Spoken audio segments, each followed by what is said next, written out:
How to price your products, an introduction to keystone pricing. With Amazon FBA, it's incredibly simple for anyone to set up an online business selling physical products. While a lot of internet marketing involves digital products, or ads being shown for sites that show other ads, at the end of the day, most consumers still want physical products.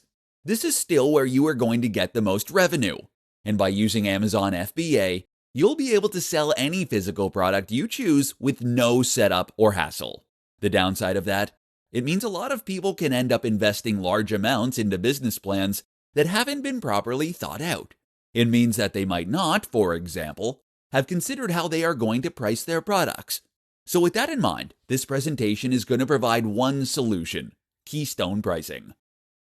Keystone pricing basically means that products are going to be sold for a price that is roughly double the wholesale price or cost of the product. The basic business model as a reseller is that you are buying up inventory in bulk in order to get it cheaper, and then selling that inventory onward for a profit. You get to keep the difference, which is how you calculate profit. It also works very well for Amazon FBA. So let's say that you have invested in 100 jeans.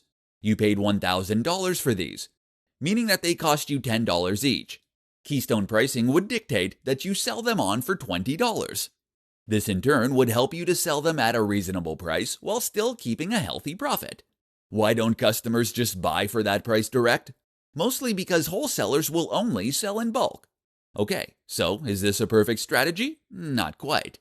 For one, this is only one method you can use to calculate price. Another effective option is something called the 1-to-5 rule. This means that you should sell for 5 times the original COGs, cost of goods sold. If the wholesaler charges a big markup though, then this won't be possible without eating into your profits.